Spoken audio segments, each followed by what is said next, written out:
Hey Oklahomans, Kevin Stitt here. I want to take a moment to speak directly to all 4 million Oklahomans and update you on the steps we are continuing to take as we mitigate the spread of COVID-19. As a reminder, all 77 counties are under a safer at home order. That means anyone 65 and older or with compromised immune systems need to stay at home until April 30th.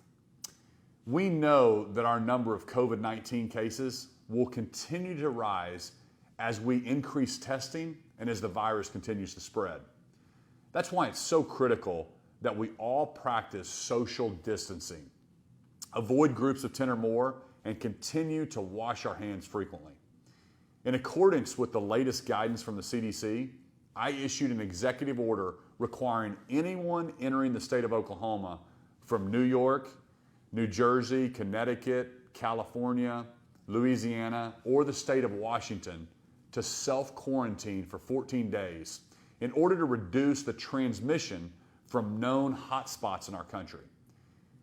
To protect our most vulnerable populations, I'm requiring all delivery personnel to submit to screening if requested at hospitals, clinics, long-term care facilities, and daycares before entering the buildings. This screening likely would include a temperature check and a short questionnaire about their potential exposure to COVID-19. Because we know how important our frontline healthcare workers are in this fight, I issued an executive order today protecting healthcare workers and their children from discrimination or exclusion in housing or child care services.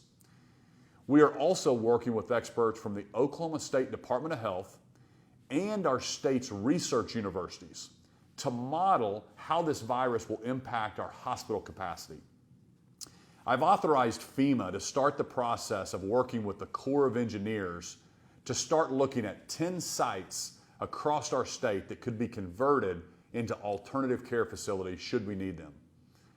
I've also been working with the Oklahoma Hospital Association to make sure each of our hospitals has a plan in place to increase the number of ICU beds they have available by at least 40%. I've also suspended some regulations on reserve law enforcement officers and officers who are in training so they can help serve our rural communities in the field if this virus causes shortages. Oklahomans, please take this seriously. I know this virus is affecting all of us in different ways. Some of us, it's affecting our health or the health of our friends and loved ones. For others, it's our finances. And for all of us, it's greatly affecting our way of life.